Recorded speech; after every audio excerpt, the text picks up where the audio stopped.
주시는 말씀은 스가랴 2장 1절에서 13절 말씀입니다. 구약 1314쪽 정도 있습니다. 오늘 말씀은 스가랴가 본 세 번째 환상으로 측량주를 가진 자의 환상을 보는 내용입니다. 한 절씩 교독하시고 13절은 함께 읽도록 하겠습니다. 내가 또 눈을 들어 본즉 한 사람이 측량줄을 그의 손에 잡았기로 내가 어디로 가느냐 물은즉 그가 내게 대답하되 예루살렘을 측량하여 그 너비와 길이를 보고자 하노라 하고 말할 때에 내가 말하는 천사가 나가고 다른 천사가 나와서 그를 맞으며 이르되 너는 달려가서 그 소년에게 말하여 이르기를 예루살렘은 그 가운데 사람과 가축이 많으므로 성곽 없는 성읍이 될 것이라 하라. 여호와의 말씀에 내가 불로 둘러싼 성곽이 되며 그 가운데에서 영광이 되리라. 오라 너희는 북방 땅에서 도피할지어다. 여호와의 말씀이니라. 이는 내가 너희를 하늘 사방에 바람같이 흩어지게 하였음이니라. 여호와의 말씀이니라. 바벨론 성에 거주하는 시온아 이제 너는 피할지니라. 만군의 여호와께서 이같이 말씀하시되 영광을 위하여 나를 너희를 노략한 여러 나라로 보내셨나니 너희를 범하는 자는 그의 눈동자를 범하는 것이라. 내가 손을 그들 위에 움직인즉 그들이 자기를 섬기던 자들에게 노략거리가 되리라 하셨나니 너희가 만군의 여호와께서 나를 보내신 줄 알리라. 여호와의 말씀에 시온에 따라 노래하고 기뻐하라. 이는 내가 와서 내 가운데에 머물 것임이라. 그날에 많은 나라가 여호와께 속하여 내 백성이 될 것이요 나는 내 가운데에 머물리라. 내가 만군의 여호와께서 나를 내게 보내신 줄 알리라. 여호와께서 장차 유다를 거룩한 땅에서 자기 소유를 삼으시고 다시 예루살렘을 택하시리니 함께 읽겠습니다. 모든 육체가 여호와 앞에서 잠잠할 것은 여호와께서 그의 거룩한 처소에서 일어나심이니라 하더라. 아멘. 저는 오늘 하나님이 예비하신 새 예루살렘이라는 제목으로 말씀을 나누겠습니다. 하나님이 예비하신 새 예루살렘. 이제 지난주에는 우리가 요한계시록을 묵상했습니다. 이제 이번 주부터는 스가랴를 묵상하게 되는데요. 스가랴 선지자가 이제 학계 선지자와 함께 사역을 했는데 상황은 이렇습니다. 하나님께서 선지자를 통하여 예루살렘 백성들 또 남유다 북이스라엘 백성에게 끊임없이 나에게로 돌아오라. 우상을 버리라. 선지자를 계속해서 끊임없이 버렸지만 북이스라엘은 이미 주전 722년에 아수르에 망하고 남유다는 586년에 바벨론으로부터 다 망하게 됩니다. 왜 망하지요? 하나님의 말씀을 듣지 않은 하나님의 백성에게 하나님께서 몇십 년 동안 포로 생활을 하게 합니까? 몇십 년 동안? 네, 70년이나 포로 생활을 하게 하고 그 다음에 페르시아 고레스 왕 칙령을 통하여 유대 땅으로 다시 돌아가 예루살렘에 가서 이제 성전을 다시 재건하라라는 칙령으로 인해 이제 유다 백성들이 예루살렘으로 돌아오게 되는데 그때 함께 온 학계 스가랴 선지자가 하나님의 환상을 밤에 자는데 8개의 환상을 보고 또 이 스가랴의 전체 내용은 하나님께서 이제 하나님의 나라를 세우시고 메시아를 보내실 것이다 라는 그 내용이 스가랴의 내용입니다. 전체 내용이죠. 8개 환상 중에 우리가 이미 살펴봤습니다. 첫 번째는 이제 말을 탄 사람. 두 번째는 어제 말씀 네 뿔이 나타나서 하나님의 백성을 괴롭히고 했던 그 뿔들을 하나님께서 다시 대장장이를 통해서 다시 멸하실 것이다 라고 말씀하셨고요. 오늘 말씀은 세 번째 비전인데, 오늘 말씀을 통해서 이제 스가랴가 보는데 측량줄, 지난 성경은 다림줄이라고 나온 것 같아요. 측량줄을 잡은 사람이 예루살렘을 측량하는 그 내용과 또 하나님의 말씀이 나옵니다. 이 말씀을 통해서 하나님이 어떤 분이신가, 그리고 하나님의 그 뜻이 무엇인가, 세 가지로 나눠서 생각해 보도록 하겠습니다. 첫째로 하나님은 어떤 분이신가? 우리 하나님은 예루살렘과 그 백성을 불성곽처럼 보호하신다. 불성곽처럼 보호하신다 나와 있는데요. 우리 한번 1절에서부터 5절까지에 있는 내용입니다. 한번 보시기 바랍니다.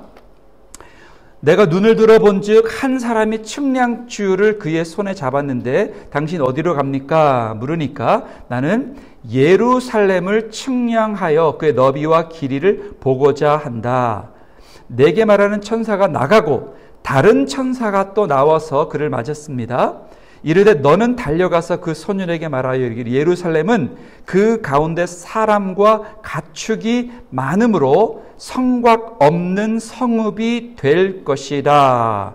여호와의 말씀에 5절입니다. 함께 읽겠습니다. 5절 시작. 여호와의 말씀에 내가 불로 둘러싼 성곽이 되며 그 가운데서 영광이 되리라. 자, 이제 학개와 스가랴 선지자와 이제 많은 백성들이 이제 점점 돌아오고 있는데, 예루살렘에 지금 성곽이 있습니까? 예루살렘의 성곽이 다 무너졌어요. 또 예루살렘 그 전에 있던 성전이 있습니까? 그 성전도 다 불타고 다 망가진 그 모습을 보는 이 트라우마의 상황에서 하나님께서는 스가랴를 통하여 하나님이 이제 보내는 천사가 예루살렘이 이제 얼마나 큰가를 측량하는데, 측량할 수 없는 정도로, 그리고 성곽이 없는데 이 성곽을 주님이 불의 성곽이 되어 주시겠다라고 말씀하시는 거예요. 그러니까 약간 성곽이 없이 어떻게 이 성이 존재할 수 있습니까? 보도가 없이, 국경이 없이 어떻게 나라가 있을 수 있겠습니까? 그 말을 하는 겁니다. 하나님께서 친히 이제는 이 예루살렘 무너진 성곽이 아니라 내가 불의 성곽이 되어 줄 것이다 라고 말씀하시는 거예요. 자, 이 말씀은 바로 하나님께서 이제 앞으로 이 새 예루살렘, 그리고 메시아가 통치할 때 이제는 옛날의 그 영광처럼 보이는 그러한 성곽으로 짓는 그런 것이 아니라 하나님의 나라가 영으로 임하실 것이고, 하나님께서 이제는 성곽으로 우리를 보호해 주시는 것이 아니라 불의 성곽이 되셔서 우리를 보호해 주실 것이다 말씀하십니다. 한번 적용해 보도록 하겠습니다. 우리 성도 여러분들은 늘 하나님의 보호를 받고 계시죠? 할렐루야. 하나님의 은혜를 받고 계시죠? 할렐루야. 여러분들은 세상적인 보이는 것으로 하나님의 보호하심을 받고 계십니까? 아니면 보이지 않는 나의 불성곽이 되셔서 나를 지키시는 그 하나님을 보고 계십니까? 네. 나는 무엇으로 인생의 보호막을, Who is really protecting me? 네. 생명보험, 여러분 생명보험 있으세요? 내가 죽으면 내가 따는 거 아닙니다. 누가 따요? 나 말고 다른 사람이 타게 되는 거예요. 네. 물론 다른 사람이 필요하겠지만 영원한 구원, 영생의 보험을 타셨습니까? 할렐루야. 아멘. 네. 건강보험 다 필요하죠. 필요합니다. 그러나 결국 우리는 때가 되면 모든 의사가 다 손을 써도 살 수 없는 상황이 도래하게 됩니다. 여러분, 우리 하나님께서 오늘 말씀하세요. 이 세상에 보이는 그러한 프로텍션으로만 살지 말라. 내가 너의 불성곽이 되어 주겠다 말씀하십니다. 둘째로 하나님이 예배하신 새 예루살렘은 어떠한 곳인가? 6절에서 9절에 있는 말씀인데요. 이 말씀은 하나님께서는 우리를 혹은 새 예루살렘을, 하나님의 나라를, 하나님의 백성을 눈동자처럼 보호하신다라고 말씀하십니다. 우리 한번 6절에서 9절에 있는 말씀 한번 보시기 바랍니다. 하나님께서 이제 6절부터 말씀하십니다. 오라 너희는 북방 땅에서도 도피할지어다. 여호와의 말씀이니라. 이는 내가 너희를 산을 사방에서 바람같이 흩어지게 하였음이니라. 여호와의 말씀이니라. 자, 이게 무슨 뜻이냐면요. 너희는, 하나님의 백성은 이제 북방 땅, 이제 바벨론으로 다 또 이제 아시리아, 이제 페르시아, 이러한 땅에서 포로 생활로 있었는데 하나님께서 다시 예루살렘으로 오라 그랬는데 하나님의 백성이, 이 포로 땅에 있었던 백성이 나 안 가 라는 사람들이 많이 있었다는 거예요. 왜 안 가 그랬을까요? 포로 생활을 70년을 했지만 이 바벨론 땅, 그 다음에 바벨론을 무너뜨린 이제 페르시아, 이 나라들이 강력한 나라이기 때문에 평화가 있었다라는 겁니다. 그리고 거기서 70년, 거기서 이제 태어난 1세, 이제 2세, 3세가 태어나는데, 여기 좋은데? 여기 괜찮은데? 이 2세, 3세는요, 예루살렘에 가본 적이 없어요. 우리는 유대인이라고 이제 혈통이 그렇다라는 거는 알고 있는데, 하나님의 말씀이 돌아가라 그랬을 때, 나 그냥 여기 있으면 안 돼요? 라는 백성들이 있었다는 거예요. 그러니까 하나님께서 그 북방 땅에서 도피할지라. 왜요? 이제 바벨론 포로 몇 년 후에 페르시아가 바벨론을 또 장악할 것이고 하기 때문에, 그리고 하나님의 백성은 그렇게 그런 문화, 퇴폐적인 문화, 그 우상을 숭배하고 하나님을 섬기지 않는 그런 문화에서 빨리 나와 예루살렘에 다시 가서 성전을 재건하고 다시 하나님을 예배하도록 빨리 나오라라고 하나님께서 말씀하시는 거예요. 이미 이 포로가 다시 와서 성전을 짓고 있는데, 성전을 짓다가 16년 동안이나 성전을 다시 재건하지 못하고 그냥 자기 삶에 바빠서 그렇게 살고 있는 그 모습을 보는 이 스가랴 학개가 성전을 다시 건축하라라는 그 메시지가 포함이 됩니다. 7절입니다. 바벨론 성에 거주하는 시온아, 이제 너는 피할지니라. 만군의 여호와께서, 우리 한번 8절 함께 읽어보겠습니다. 시작. 만군의 여호와께서 이같이 말씀하시되 영광을 위하여 너희를 노력함 여러 나라로 보내셨나니 너희를 범하는 자는 그의 눈동자를 범하는 것이니라. 하나님께서 이제 북방 땅에서 피하여 다시 예루살렘으로 돌아오라. 왜냐? 너희들은 바로 나의 눈동자 같은 소중한, 히브리 말로 이시온, 소중한 나의 눈동자니라. 무슨 뜻입니까? 이 너희를 범했던 자들, 바벨론, 또 그 전에 아시리아, 범했던 나라들을 내가 다시 그들을 벌할 것이다 라는 그 말씀을 한 것입니다. 지난주에는 우리 VBS를 여기서 했는데요. 얼마나 우리 자녀들이 예쁘고 소중한지 몰라요. 여러분들의 자녀들 혹은 손주들, 너무나 예쁜 우리 아이들. 어제도 이렇게 비디오를 보면서 아이들 사진도 이렇게 쭉 봤는데요.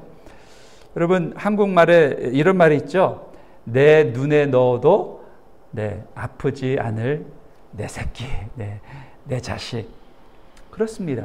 이 눈동자를 너희들이 나의 눈동자니라 주님 그렇게 말씀하고 계십니다. 그리고 내 눈동자 같은 내 자녀를 핍박하고 억압하는 그러한 나라들은 내가 또 다른 나라를 일으켜서 반드시 그들을 처벌한다. 내 눈동자 같은 나의 자녀 건들지 말라라는 말씀입니다. 저는 이 말씀을 보면서 이런 생각을 하게 됐습니다. 저도 자녀가 셋이 있는데요.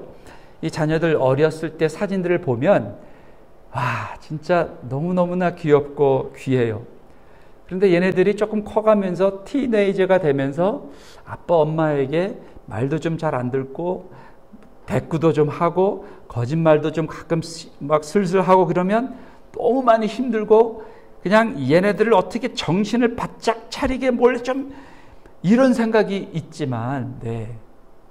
다시 이렇게 돌이켜 보면 이 새 아이는 내가 낳은 아이지만 누구의 자녀입니까? 네, 하나님의 자녀다.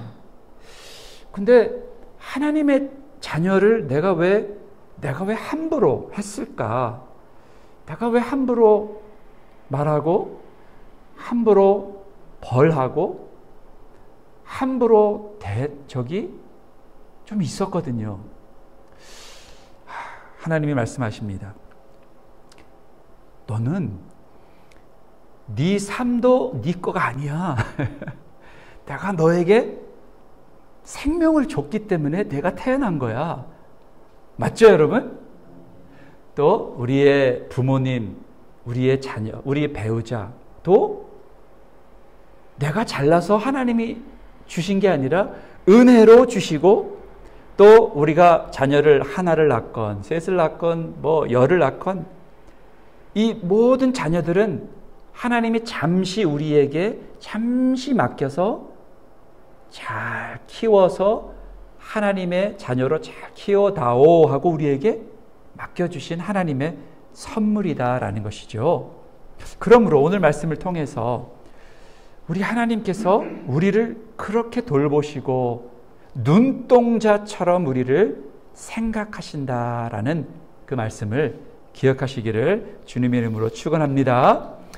마지막으로 하나님께서 예비하신 이 새 예루살렘의 모습은 바로 모든 족속이 함께 새 예루살렘의 새 성전에서 모든 백성이 예배할 것이다 라고 말씀을 하셨어요. 우리 한번 10절에서 13절 읽어보겠습니다. 10절입니다. 여호와의 말씀에 시온에 따라 노래하고 기뻐하라. 이는 내가 와서 내 가운데에 머물 것임이라. 그날에 많은 나라가 여호와께 속하여 내 백성이 될 것이요 나는 내 가운데서 머물리라. 내가 만군의 여호와께서 나를 내게 보내신 줄 알리라. 거기까지만 읽겠습니다. 시온에 따라 무슨 말입니까?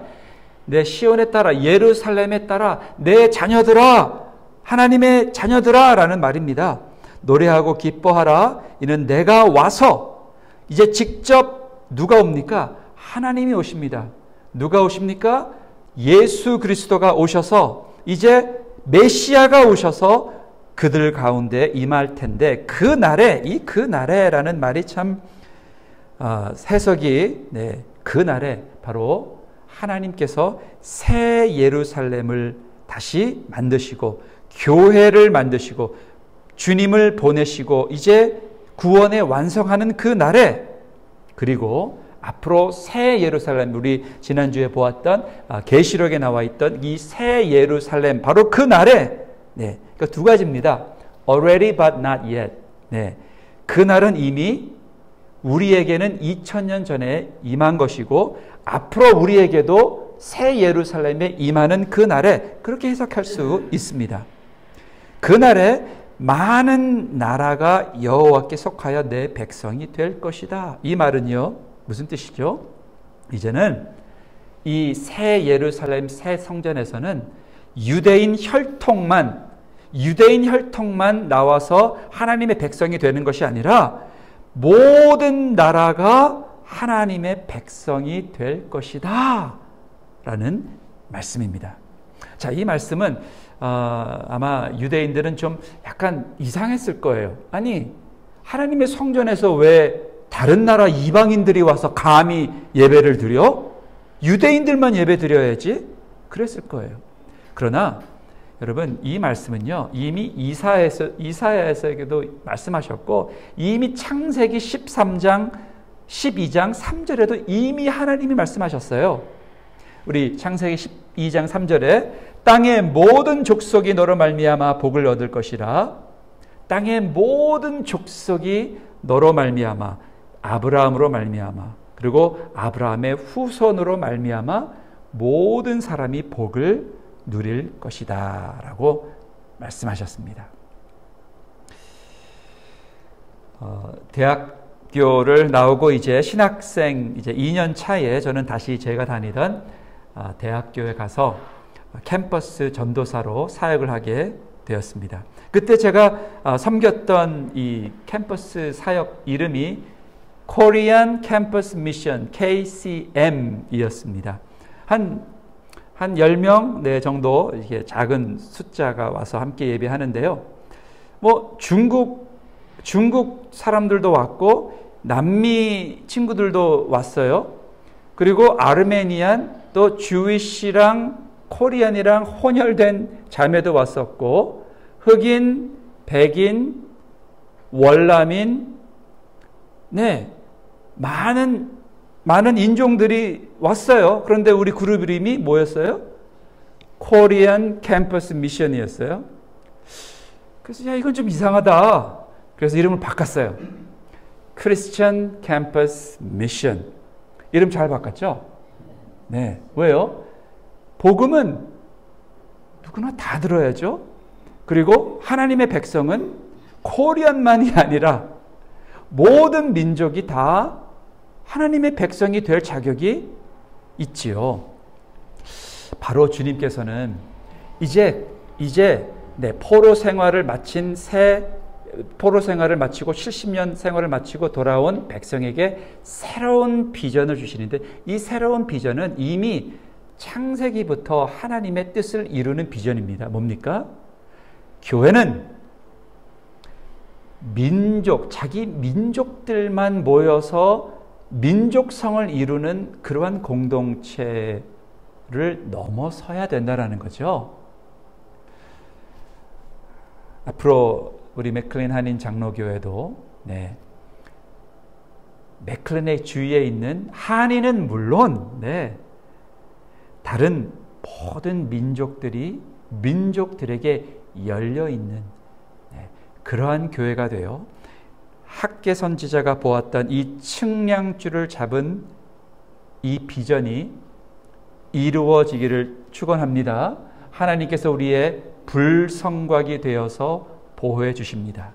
하나님께서 우리를 눈동자처럼 보호해 주신다 약속하셨고 하나님께서 이제 이 땅에 있는 모든 하나님의 교회는 모든 민족이 함께 와서 예배하는 주님의 교회가 되어야 한다. 그 뜻을 이루시는 저와 여러분 되시기를 주님의 이름으로 축원합니다. 아멘.